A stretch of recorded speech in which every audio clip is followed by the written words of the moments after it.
Yahweh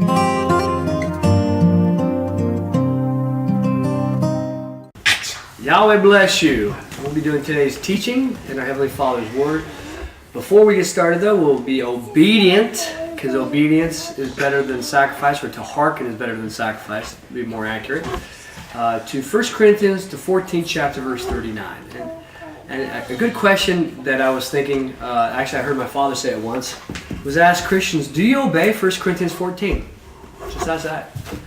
And a lot of people go, we don't even know what it means. What is 1 Corinthians 14? And if you don't obey it, why? But we do. And it's not because of popularity. It's because our Father who sees in secret commanded us to. And we want to be well-pleasing. Like Daniel. And by coveting to prophesy, but it says be zealous to prophesy, what we're actually doing is we're like putting Yahweh on speakerphone. Let Him speak. Let Him talk. And me, I have a tendency to talk way too much. You can imagine sometimes they just, hey, let me do the talking. And so that's what we do with prophecy. So, Father, we thank you for these words. Actually, Izzy, would you open with a word? I thank you, Father, through Christ, for blessing words. You're going to direct through Aaron. We thank you, Father, for us to be able to feel your words and eat your words as they're fed to us. We thank you, Father, for just a great evening through Christ. Amen.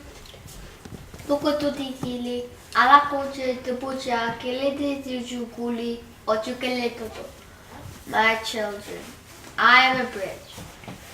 And if you obey me, do all I do, you may walk across and drag across that bridge. If you don't, when you go across that bridge, it will break and you will fall and you will die, my children. So my children, come to me. I am your bridge.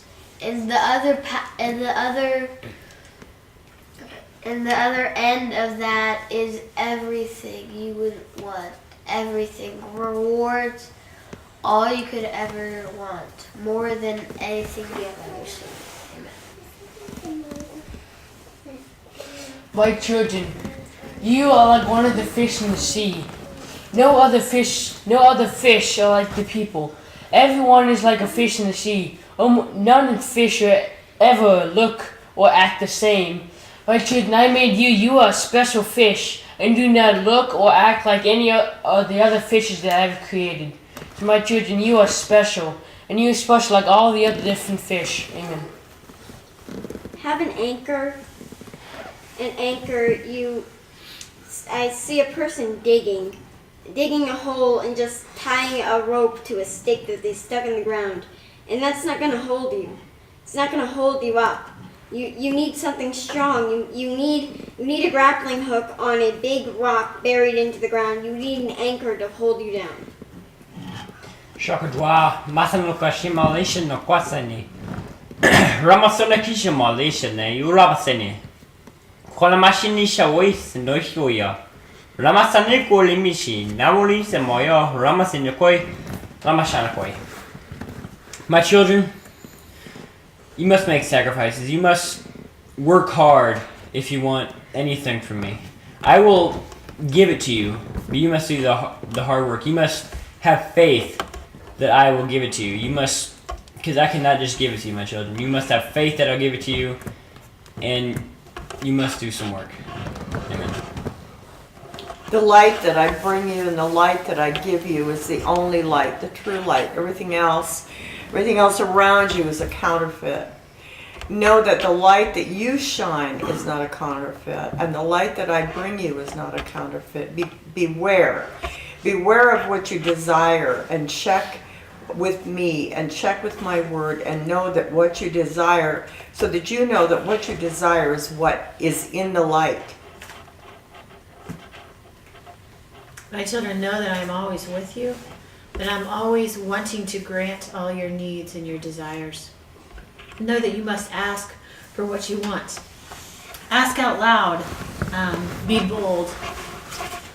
Do my word, and it shall be given to you. Know I've put you on this path that you're on. And if you walk with me and listen to me and speak with me, the path will be smooth. There will be pitfalls. There will be traps and snares, but keep me in mind and keep on the path.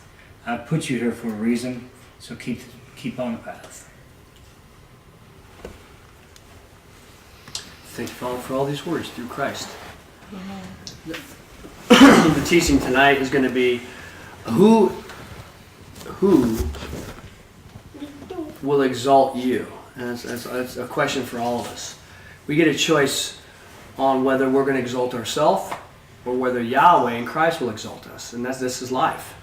And I'm going to come back to Melania's prophecy because a ball started rolling with Elijah's teaching about Yahweh created, he's the king, here this is.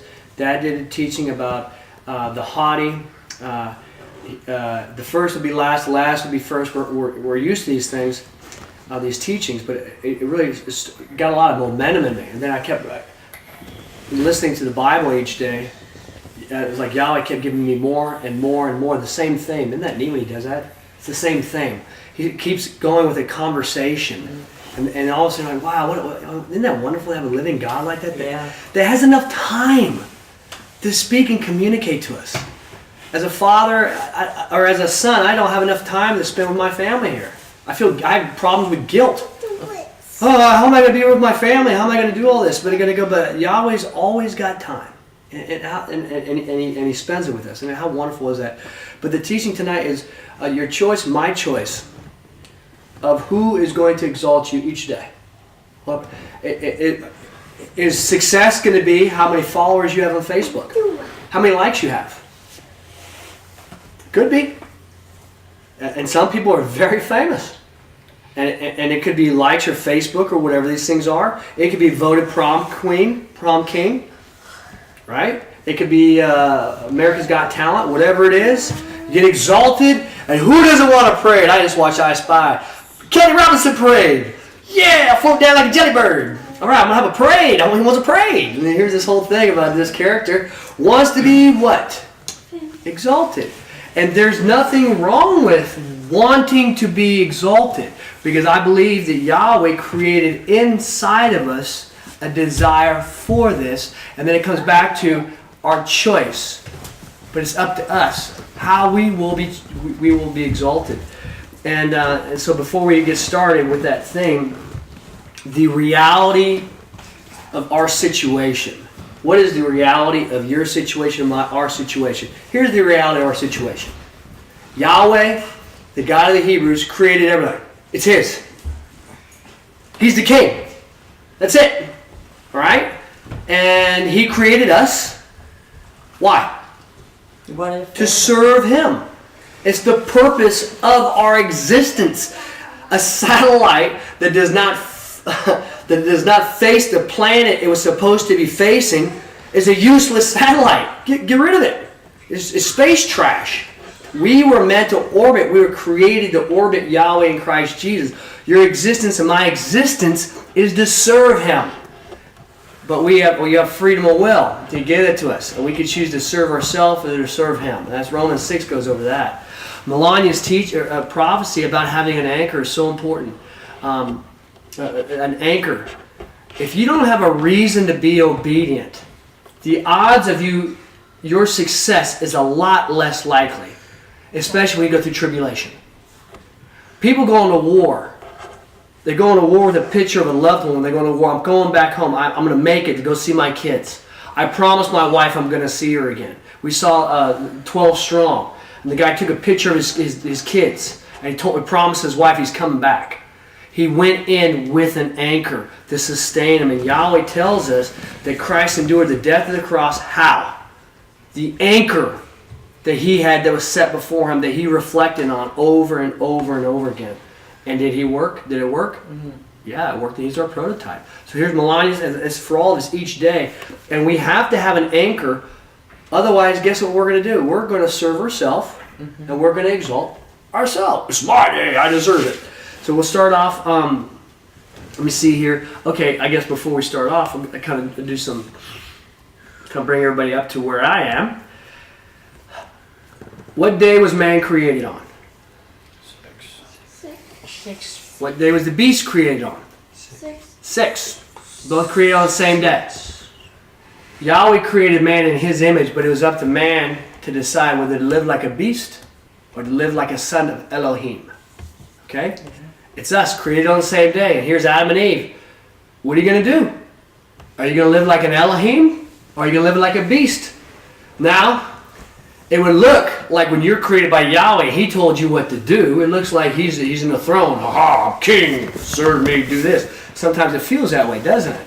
Christ is now at the right hand of Yahweh running everything, and it feels like we're doing all the work, we're running around, He's in His throne, right?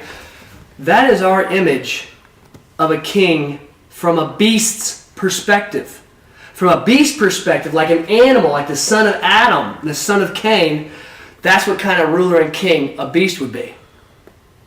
Who gave more on this planet? What human gave more than anybody on this planet? Yahushua, Jesus Christ.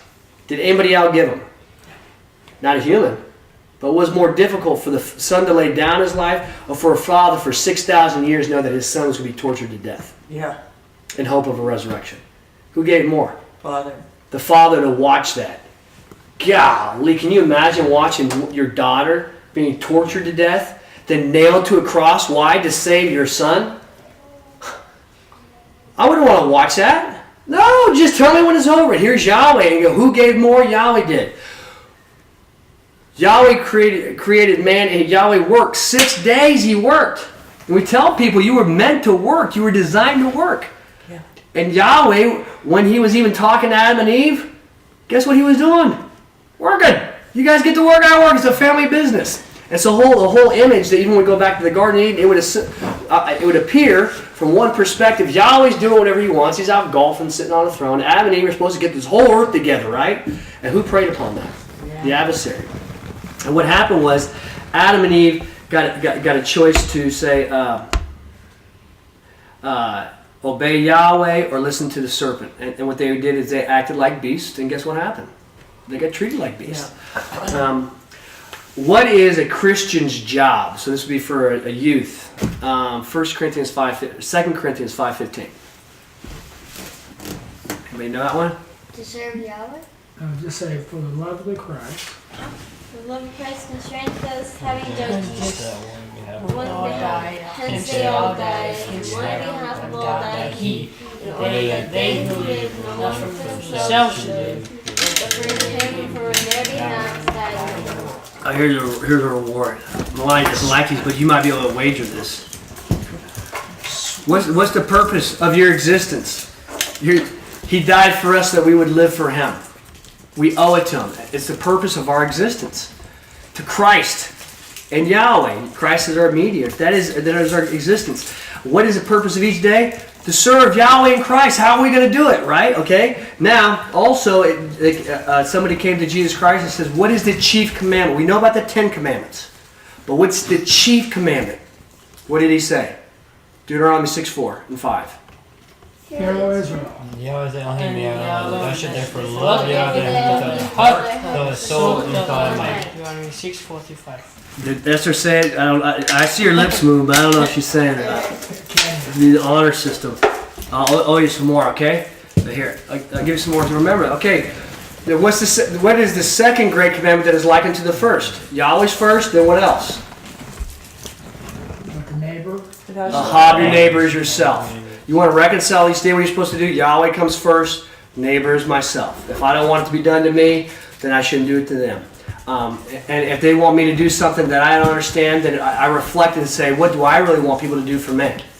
Then I would want them to do that for me, so I will do this for them. And that's the purpose of our existence. It's the reality of our situation. 1 Peter 5:5, it's page 242 in the Greek manuscripts, 242. New Testament, Isaiah. The Greek.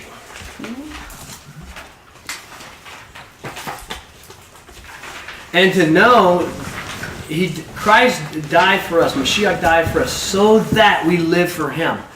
Which is important because when you're sick, He's sick. He doesn't want you to be sick. You owe it to Him to get yourself healed. You owe it to Him, don't you? Go get yourself healed. I'm sick and tired of you limping. What? I thought this was just me. No, your body is His body. He paid for it. It's almost like you're driving around a company truck. The truck's not running well. He goes, take it to my shop and get the tires fixed. Well, I don't have the money. It's my shop. I'll get it fixed. We owe it to Him. Each day. And with all that, coming back down to knowing that our life is but a vapor. When's Christ coming back? No idea. It won't tell us. When's the last day we're going to have? We don't know. How are you going to end your book? What the ending of Elijah? Is it going to be or Melania? Is it going to be daydreaming, ignoring, throwing a tantrum, slamming a door? That's how you ended that day? Me being selfish, ignoring people, and focusing on myself? What is it? Each day we get to, how are you going to end that day? When is it going to be over? We don't know. And 1 Peter 5:5, coming back down to who's going to exalt you. Dad read this. Mom,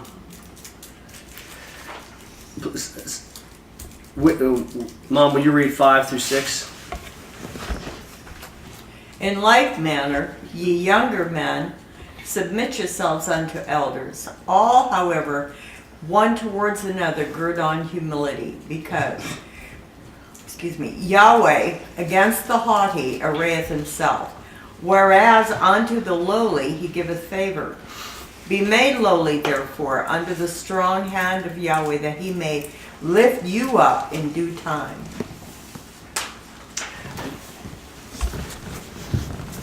He that exalts himself is going to be humbled. You exalt yourself, you're going to be humbled.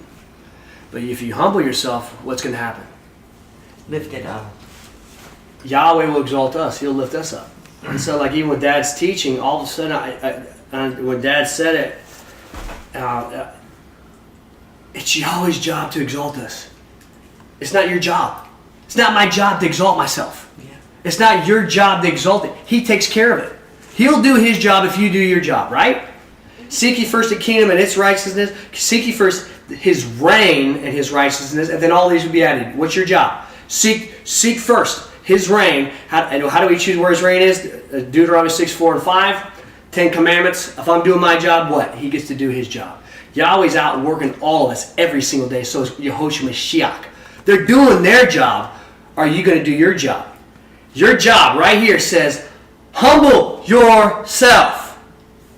Get humble. Trust me, you will be exalted. That's my job. I will exalt you. I'll do my job. You do your job. We don't want to do that, do we? Because a beast doesn't want somebody else to. Why would we wait for Yahweh to come humble us or exalt us? We'll exalt ourselves, and this is what happened with the adversary in the Genesis. Because when Yahweh created us, he says, work, get to work, and Yahweh will exalt us. But here's the adversary preying upon it, going, you don't have to wait for Yahweh to exalt you. You can do it now. Exalt yourself now. Don't wait for Yahweh to lift you up. You need an award? You deserve an award. Oh, look at all the work you've been doing. Adam and Eve, look what you did with these trees. Look at these flowers. Look at this work. Where is Yahweh? Where is he? Oh, I don't see him. Do you see him? He's probably taking a nap or something. Can you imagine the serpent? Yeah. Where is he? Oh, I'm exhausted. I haven't even slept because I've been working, taking care of the elephants and the donkeys, and Eve doesn't know where the sheep went. Yeah, you guys been working 90 hours a week. You guys need a vacation. Well, no, Yahweh says that he will exalt us.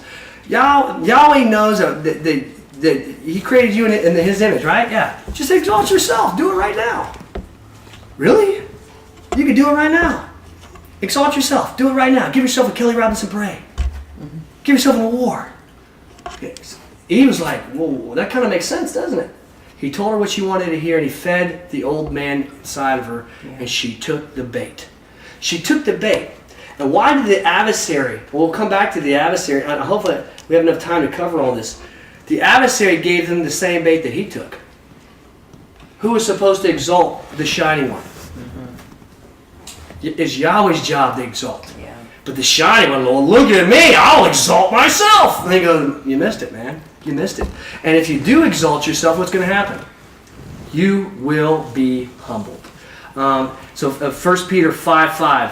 You want to be exalted, Yahweh will exalt you. You can exalt yourself. And you can do it in the short run. And you'll get away with it for a little bit. So did Adam and Eve.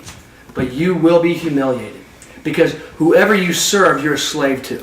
Would you like to be a slave to Yahweh who gave his son to you and he exalts you? Or are you going to be a slave to your flesh who is in cahoots with the adversary? And So why wait to be exalted when you could do it right now? Why wait to be cool? Why wait to be blessed like when you're a teenager? You can be cool right now. Tell people what they want to hear. Be what you need to be. Act like the kids on TV. Wear the right clothes. Say the right thing. Listen to the music. Be a little bit of a rebel. Be smart and charming. You can exalt yourself right now, today only. Get your own group. Get people to surround you. Get a lot of followers on Facebook and Twitter. Do it right now. Oh, hey, I'm going to do that. And you take the bait. We all take the bait. Esther chapter 3 is page 494.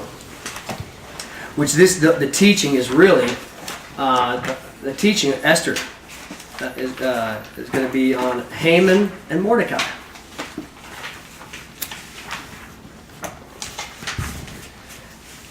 And so be leery when your brain convinces you it's time to exalt yourself. It could, and it might be Yahweh. But go, wait a minute. If I'm trying to exalt myself, I don't want to be humiliated. I've had that. You ever had a sand sandwich, a literal, ate dirt? Not cool. And today I had somebody come give me an estimate at my house, and here where I was guilty. I won't go into details of what kind of estimate he was giving me. It was a small one. I wasn't expecting. He shows up.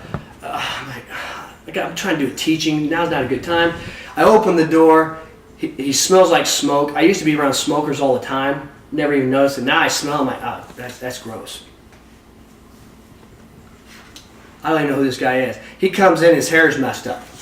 His hair is messed up, doesn't look very good, doesn't look very well kept. He starts talking, some of his teeth are missing too. And I'm like, I don't even want to be here, I gotta go teach. And but I haven't done anything. But about 5 minutes into him talking to me, Yahweh, you are doing a teaching about humbling yourself. And you just judge that guy within 5 minutes. How do you know that's not Jesus Christ showed up on your door? Oh, he smells like smoke. Disgusting. Why is he missing teeth? What are you, a meth addict? How do I know he didn't lose his teeth saving somebody's life? And guess what this guy did? I was just like, what a perfect time for this guy to show up. I repent. Well, there's nothing better than me about this person. But there was an old man going, all of a sudden, who was this guy in this time? And I was able to do a 180. And we talked about the Word. He is a believer. And he has adopted some kids. And he's a neat believer. Then I gave him a prophecy before he left. But I was like, I'm getting ready to do a teaching. This isn't something where Satan shows up on your front step. This is something you got to fight to every day. And if you don't go into your fight with an anchor, you're going to lose most of these. And I was like, I couldn't believe it. Doing a teaching on humility, I'm like, look at this smelly guy. Can you wrap this thing up? I got stuff to do. But if he would have showed up, pull up in a Mercedes-Benz, I'm like, who's this guy? Yeah, I want him to come to my house. What a mess I am. Esther chapter 3, 1 verse 3. 1 through 3. And the king's name is Ahasuerus. So Ahasuerus. Could you give me that? So we're real short in time, so we'll just go chapter 3, verse 1. After these things, the king Ahasuerus promoted to power Haman, son of Hammedatha, the Agagite, and exalted him, and placed his seat above all the rulers who were with him. And all the king's servants who were in the king's gates used to bend and bow themselves down to Haman, for so had the king given command concerning him. But Mordecai bent not, nor bowed himself down.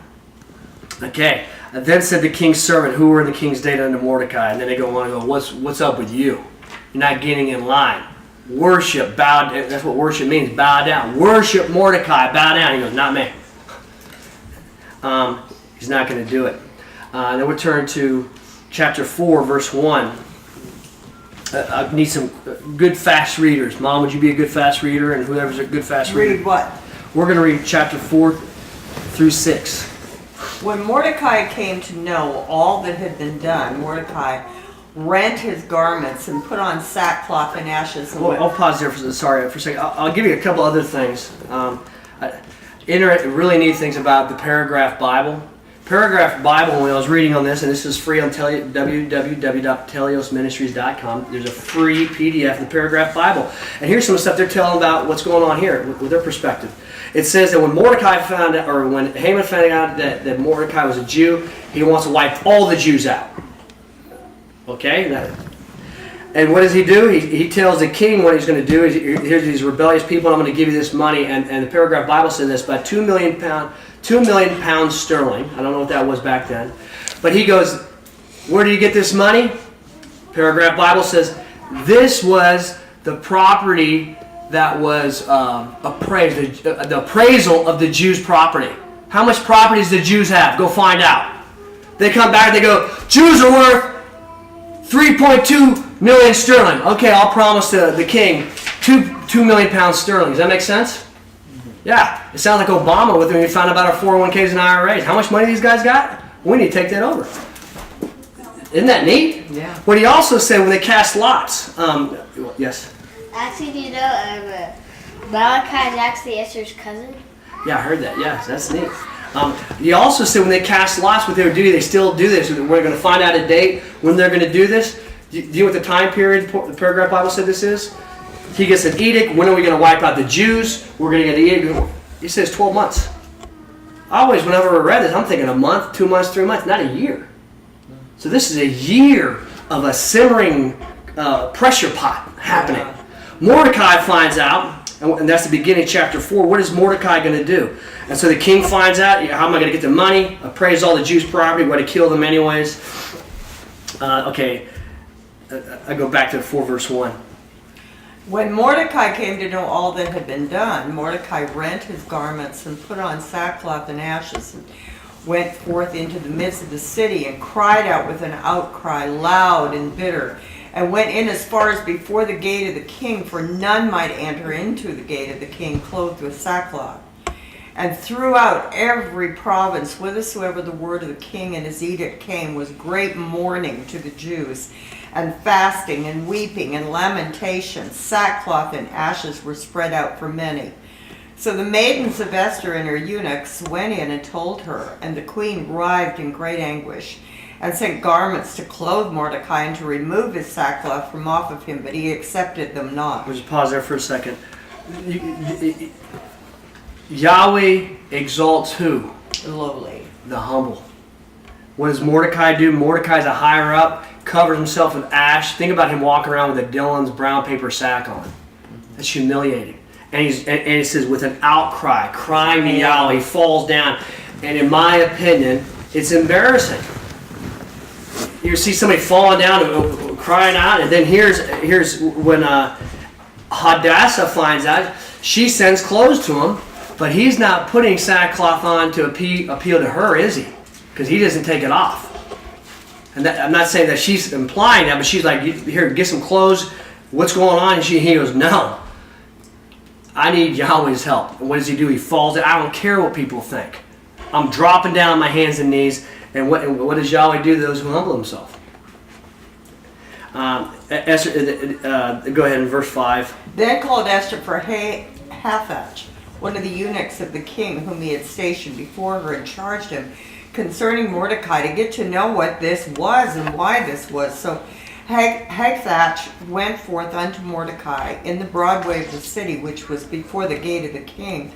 And Mordecai told him all that had befallen him, and an exact statement of the silver that Haman had promised to weigh out unto the treasuries of the king for the Jews to destroy them. Also a copy of the writing of the edict which had been given in Shushan to destroy them, gave he unto him to show unto Esther, and to tell her, and to lay charge upon her to go in unto the king, to make supplication unto him, and to make request before him for her people. And Hathach came in and told Esther the words of Mordecai. Then spake Esther unto Hathach, and gave him charge unto Mordecai. All the servants of the king and the people of the provinces of the king do know that whosoever man or woman shall go in unto the king into the inner court, who hath not been called, one is his law to put him to death, saving any to whom the king may hold out the golden scepter, who then shall live. But I have not been called to go in unto the king these 30 days. Pause there for just a second. Does Mordecai know these rules? Yeah. He's a scribe. Yeah. She's going, what are you're telling me to go kill myself. So here she is, go tell, what are you talking about? I'm going to die. That's not going to help anybody. Dying isn't going to help anybody. And here's what Mordecai says. Go ahead. And they told Mordecai the words of Esther. Then Mordecai commanded to answer Esther, do not think in thine own soul to escape in the house of the king from among all the Jews. But if thou do indeed hold thy peace at this time, respite and deliverance will be appointed for the Jews from another place. But thou and thy father's house will perish. And who knoweth whether for a time such as this that thou hast attained unto the royal estate? We'll pause there for a second. And this is really neat. Another thing about the paragraph Bible. He goes, what's Mordecai been doing? And the paragraph Bible also says, he goes, when in the Hebrew text it says fasting, is also implied praying. It's not just going without. They would have been praying, separating themselves. I'm not eating. I'm not worried about my 3 meals a day. I'm praying and doing everything I can. It's scriptures. And so we've been a lot of praying. So what has Mordecai been doing? Spending time with Yahweh. And here he is as a prophet, like a prophet that says, we'll die. Which just makes sense, because who does Haman want dead anyways? Mordecai's the first one to go. And then all the Jews. But he comes back and he says, but if you don't, somebody will. And I've always admired that, but I'd never seen what the paragraph Bible points out. They said it shows that Mordecai believed the scepter shall not depart from Judah, the lion of the tribe of Judah. It's already been prophesied. The Redeemer's coming, and it will come. But maybe we're supposed to be here. So here's Mordecai going back to the scriptures. It's going to work. Yahweh will get his Redeemer, and Christ will come. Okay, keep going. Then Esther commanded to answer Mordecai, go, gather ye together all the Jews who are to be found in Shushan, and fast ye for me, and neither eat nor drink 3 days, night nor day. And I and my maidens will fast so. And in this manner will I go in unto the king, though it is not according to the law. And when I have perished, I have perished. So what does she do? She humbles herself. She does the same thing. 3 days and 3 nights without food or drink. I think all of us should do that once. Once in our life. When have you done 3 days and 3 nights without food or drink? Or tried? I tried, I failed. How long did you go? Oh, I went 6 hours. I went 42. Okay, or 36 or whatever. Well, how long could you do it? And that's here she does. What does she do? She humbles herself. And she goes down 3 days and 3 nights. She goes, you guys be praying too. And she's telling them the fast paragraph Bible says to fast and to be praying too. Go pray. We got work to do. We need Yahweh's help. Humble yourself. Okay? So Mordecai departed and did according to all that Esther had charged upon him. And it came to pass on the 3rd day that Esther put on her royal apparel and stood in the inner court of the house of the king, over against the house of the king. And the king was sitting upon his royal seat in the royal house over against the opening of the house. We'll pause there for just a second. Now in this court, again, paragraph Bible again, it said in this court, they're saying, well, what would happen here is she was not supposed to enter in. This would be like a business room. Here's all this business. She's going to come in on a personal matter. It would not be proper for her to bring up something personal, even if she did survive touching the golden scepter. So what does she do? She requests to speak to him privately, which is smart, very smart. So this is what's getting ready to happen. So is she going to live or is she going to die? Has anybody ever lived before? Mordecai didn't go, hey, Bob did it once and he survived. No. Esther or Hadassah knows that you're most likely going to die. Even if I do live, what am I supposed to do? Talk about something. Haman's going to kill me and all the Jews in front of the whole courtroom. So she's going to have a very good way to present this. Okay.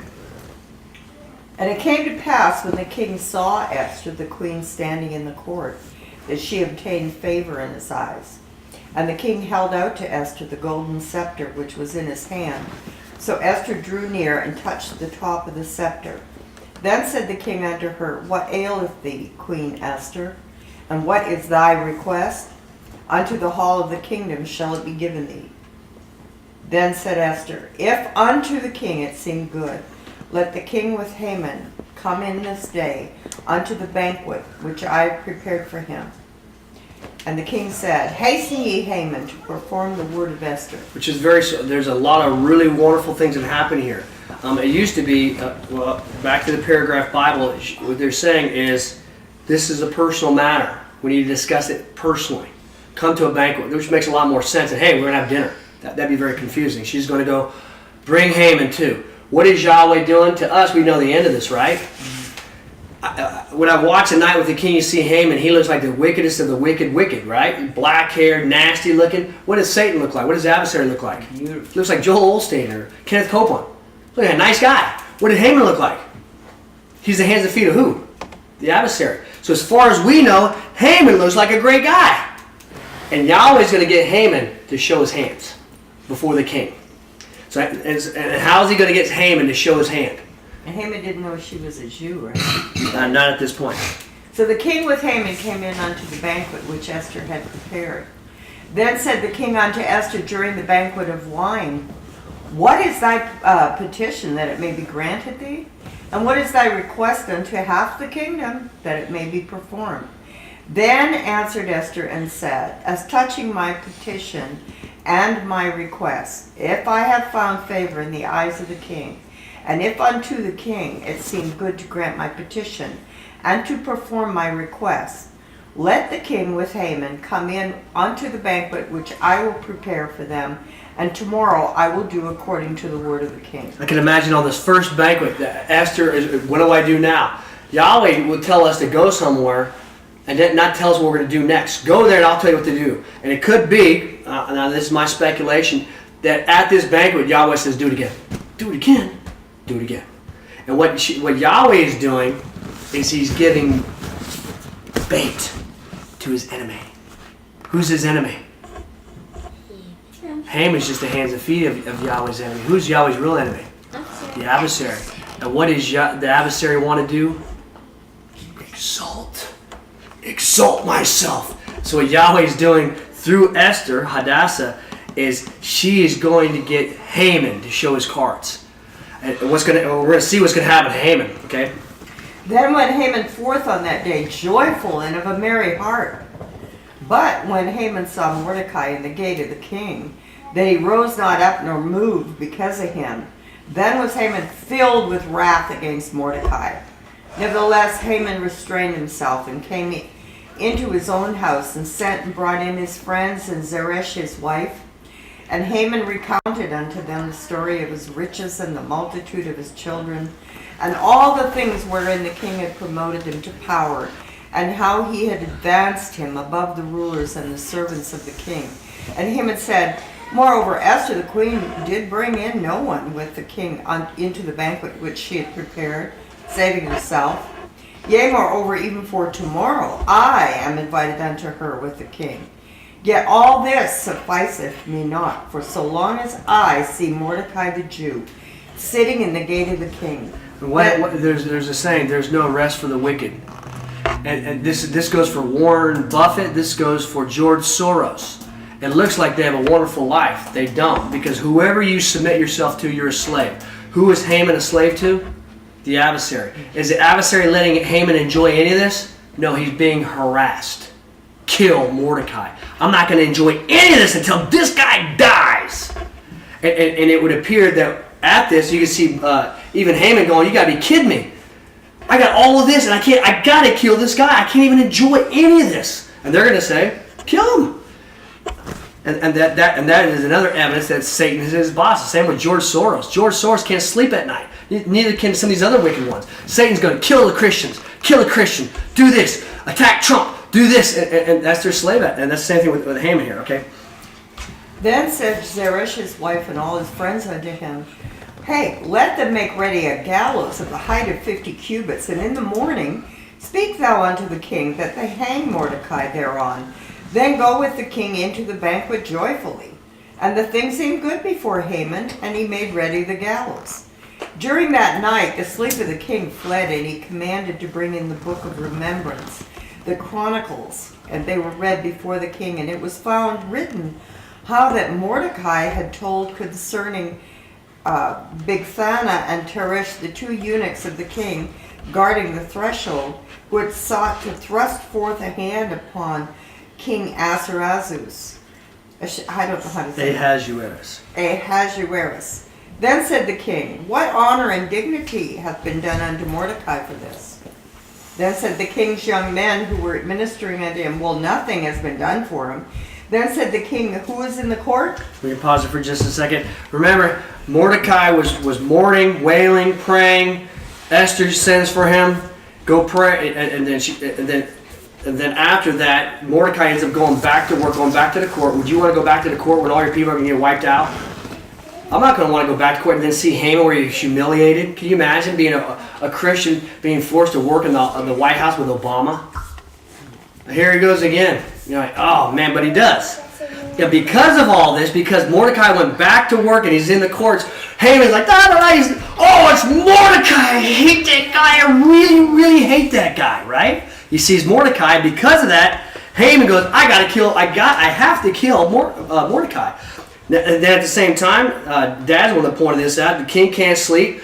And the number one reason for kings being died, or one of them was being assassinated, you have to reward, you have to exalt whoever saved your life, make an example, lift him up. And Mordecai never got his reward. If Haman would have saved the king's life, he would have got his reward immediately, right?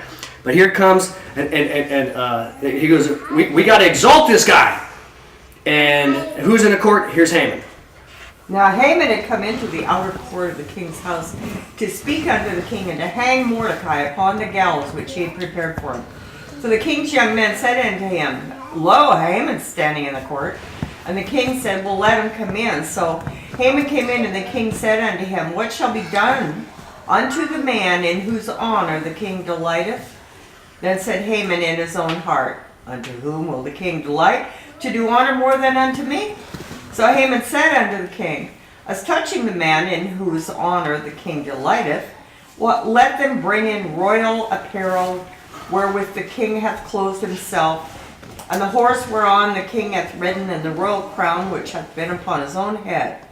And let the apparel and the horse be delivered unto the hand of one of the king's rulers, one of the nobles, and so let them array this man, the man in whose honor the king delighteth, and cause him to ride upon the horse through the broad way of the city, and let them proclaim before him, Thus and thus shall it be done unto this man in whose honor the king delighteth. Then said the king unto Haman, Haste, take the apparel and the horse, just as thou hast said, and do even so unto Mordecai the Jew, who is sitting in the king's gate. Do not let fail a thing of all which thou hast spoken. So Haman took the apparel and the horse and arrayed Mordecai. As far as we know, Mordecai is still wearing sackcloth and covered with ash. Doing whatever he is doing this wailing thing. And here comes Mordecai. Get up. Oh, it's you, Haman. Go take a bath. Why do I got to take a bath? Here's your clothes. Underneath of the paragraph Bible also pointed out with David and Jonathan. Jonathan gave some clothing to David, and they said this was a custom to give somebody you really cared about something you've worn. Here's my hat. Here's my shoes. And so that's what Haman wanted. Me and the king were one and the same, all right? And what was going to happen is, who's going to be exalted here? Mordecai. And what's he doing? He's humbling himself. And what does Yahweh do? Da-da-da! And who's going to be humbled? Haman wants everybody in the town to go, I'm the guy. He's trying to exalt himself just like his boss, right? And what's going to happen to Haman? He's going to be humiliated. And he will be dead. But this is the most humiliating thing that could ever happen to him. It was just the opposite. And that is what Yahweh does. Who exalted Mordecai? Yahweh. Yahweh. It's his job to exalt you too, and me. And when we humble ourselves, you can just see how Yahweh just reversed that. He ends up saving all the Jews. And in verse 12, it's so funny. Then Mordecai returned to the gate of the king, but Haman hurried unto his own house mourning with a covered head. And by the time he goes home and he can't believe this is his worst nightmare ever. He's humiliated. Yahweh tells you, exalt yourself, you will be humiliated. Is that what you want? Well, no, I want to exalt myself on the shoreline, but I never want to be humiliated. He goes, there's only one way to be exalted without that kind of humiliation. That's humbling yourself, which is obedience to Yahweh. But anyways, you could read later on a neat thing, chapter 9, verse 4, or the end of chapter 9, verse 3, the second part. I'll read to speed things up. For the dread of Mordecai had fallen upon them, since great was Mordecai in the house of the king, and his fame was going forth throughout all the provinces. For the man Mordecai went on waxing great. then the closing of this book, chapter 10, verse 2. But all the acts of his authority and his might, and the clear story of the promotion of Mordecai, wherewith the king promoted, are they not written in the book of the Chronicles of the Medes and the Persians? For Mordecai the Jew was next unto King Ahasuerus, and became great among the Jews, and accepted by the multitude of his brothers, seeking happiness for his people, and speaking peace to all his seed. Yahweh exalted Mordecai. Mordecai probably didn't even want it. Where was David when Samuel was looking for the new king? Yeah, that was the sheep. Where's his brothers? David was humbly babysitting the sheep. Humbled. Yeah. Here's who did Yahweh pick? David, the babysitter, the guy out there. Where was Gideon when Yahweh says you're the one? I'm the least of the least, man. Wrong address. You're it. What did Saul say when he was picked? No, I'm the least of the least. That's what I want. I want humble, and that's what He wants with each one of us. And He wants to see how much He can trust us with. Because if He gives us too much, we're going to end up just like Haman. If we're not careful, not completely like Haman. We'll exalt ourselves, and I've been there. I've learned those lessons the hard way. I got cocky. Look at me. And Yahweh said that to Nebuchadnezzar. He goes, Nebuchadnezzar, through Daniel humbled himself when he prayed 3 times. That's not exalting yourself, setting yourself up for a death sentence. That's humbling. An 80-year-old man thrown into the lions. Is that how you want to go out? Oh yeah, he was eaten by lions. Great. I'm lion scat. That's it? Yeah. All right, but he humbled himself to Yahweh. Humble yourself to man, humble yourself to Yahweh. But what happened then? Nebuchadnezzar, turn from your ways. And maybe Yahweh will preserve, there'll be a preservation to your prosperity. And Nebuchadnezzar comes out and looks at all he did. He goes, is this not the Babylon that I made? And in my opinion, he's thinking, I can rebuild it. I've done that. I can do this again. And guess what happened to him? But at least Nebuchadnezzar turned around. Where was Joseph? Talk about a humility. And who exalted Joseph? Yahweh exalted. Where was Moses? He's an 80-year-old shepherd. He went from palace and here he is counting sheep. I wonder if I got enough goats to retire. Oh no, then a goat's missing. I gotta go. He's got 2 sons. How am I going to run this? How am I ever going to retire? I wonder if my kids will take over my goat business, my sheep business. He's out there, humble. And then we turn to Peter. I never thought about this until I was doing this teaching. Peter says, depart from me, I'm a sinful man. What do you think the Sadducees and the Pharisees would have said? Come follow me. They'd be like, it's about time. You're late.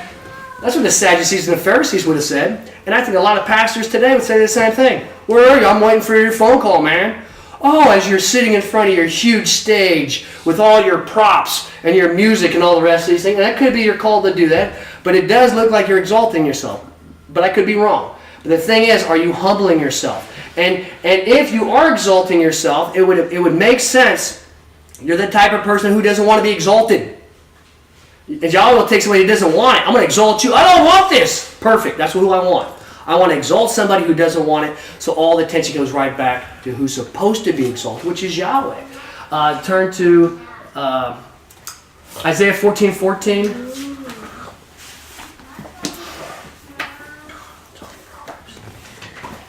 I did not write a page down for this. At page 660. And when we look at who Haman worked for, who does George Soros work for, who does Barack Obama work for, we know who they work for. They're anti-Christ. They hate Christians.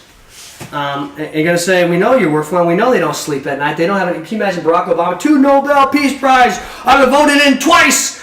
He's just like Haman. I bet you he can't sleep at night unless he's harassing the Christians. He has no, because his boss is tick tock, tick tock, tick tock. What's his boss doing? When's Christ coming back? Has anybody cracked that code yet? Can you imagine him with his demons or whatever? Somebody cracked this. When's Christ coming? We have no idea. 14 verse 12. Isaiah. This is talking about the adversary. How hast thou fallen from heaven, O shining one, son of the dawn? Hewed down to the earth, O crusher of nations. Yet thou didst say in thy heart, the heavens will I ascend, above the stars of El will I lift up my throne, that I may sit in the mount of the assembly. In the recesses of the north I will mount on the hills of the clouds. I will match the Most High. Howbeit to Hades shall thou be brought down to the recesses of the pit. You will be humiliated. An adversary, at the beginning of humiliation, starting in Genesis 3, Galatians chapter 6, page 195 in the New Testament.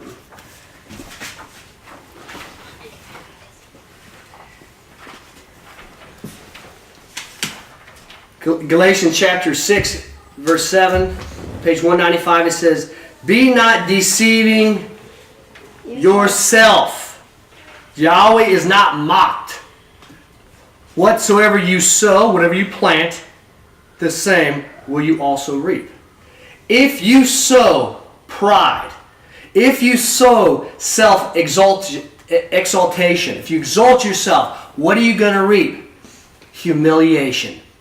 And we choose that every single day. That's why we're going to war with an anchor. If you sow humility, which is obedience to the word, what will you reap? You'll be lifted up. It's Yahweh's job to lift us up. It's our job to serve Him. We were born to serve Him, to orbit Him, and He will exalt us. And if we are sowing pride, and I've done that. I was just the other day. I was trying to teach a woman who's in poverty, and she's in a cycle of spending every penny she has. So you need to set the first fruit aside, give it to Yahweh, put it in an account, and this and that. She goes, I just give it all away. And I go, He can't trust you with your money. You're not a good steward. She goes, He's got to be able to trust you with His money. And then I went on to say, now I got a good amount of money in His account. He trusts me. And as soon as I said that, I went. And I dropped down on my knees in front of everybody at this gym. I go, but it's His money. I do what He tells me to do. Because just for a second there, without thinking, I could have been exalting myself. And I'm like, I'm right in front of my boss. And I fell down on my knees and without even thinking, going to go, but at least I exalt myself. But if you do, repent and say, I'm sorry. Let me see here. So we get to choose each day whether to live like a beast or live like an Elohim. And what we could do is, let me see, Philippians 2.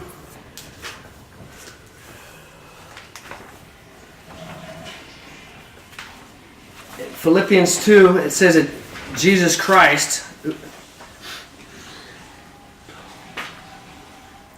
Philippians 2 verse 3, nothing by the way of faction, nothing by the vein of glory, but in lowliness of mind, accounting one another superior to yourselves, not to your own things severally looking, but to the things of others severally. The same thing esteeming yourselves, which also in Christ Yehoshua ye esteem, who in the form of Elohim subsisting, not a thing to be seized, accounted to be equal with Elohim or Yahweh, but himself empty, taking a servant's form, coming to be in men's likeness, and in fashion being found as a man, he humbled himself, becoming obedient as far as death, yea, death upon the cross. Wherefore also Yahweh uplifted him afar on high, and favored him in the name which is above every name, in order that in the name Yehoshua every knee might bow, of things in heaven and on earth and underground, and every tongue might openly confess that Yehoshua Mashiach is Lord, unto the glory of Yahweh the Father.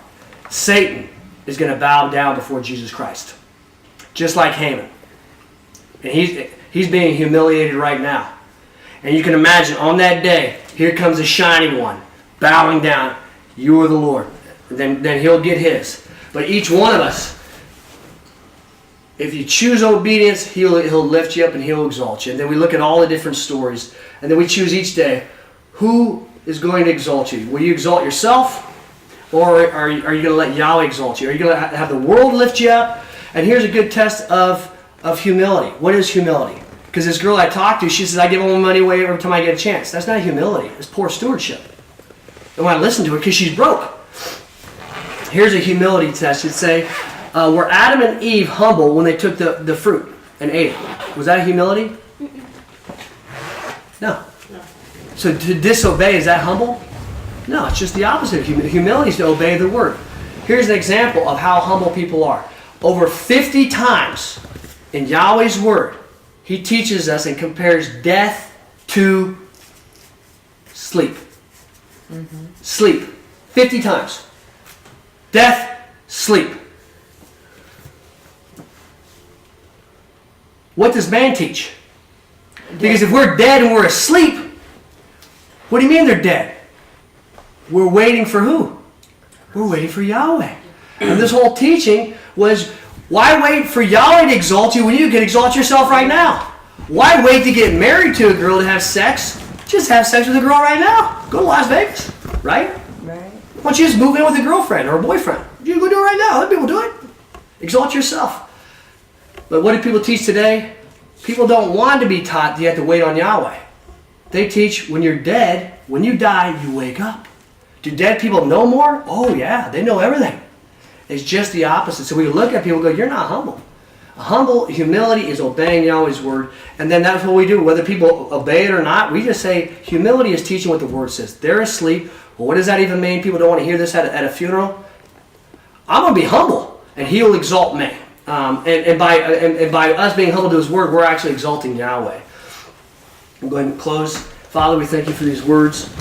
And we thank You for helping us reap humility. We thank You for reaping and for helping, putting people in our life to straighten us out, for helping us separate ourselves, especially when prosperity or health or a number of children's or success at the gym or sports starts getting to our head, that we can say, if anything is going to our head to exalt ourselves, help us separate ourselves to say, because we can't handle it. We just thank You for putting people in our life and Your word to help us orbit You, and that is satisfaction. And we thank You that You will satisfy us. My sons and my daughters, don't be distracted. There's so many distractions every single day, so many distractions. Focus on Me. Your life doesn't have to be so complex. Just do what My word says. That's it. Read My word, speak My word, speak in tongues, prophesy, lay hands, and say what My word says, and relay what I say, and I will exalt you. If you relay what the people say, then you exalt yourself and the people exalt you. But it's your choice. Will you have the people in the churches exalt you because you teach traditions? Or will you have Me exalt you in the resurrection and in this life? For Mordecai was not exalted until I exalted him. And once I exalted Mordecai, Mordecai's dream was given, and it was the seed to be preserved. I know your dreams. I know what you want. Give them to Me so that I can give them to you. Hallelujah.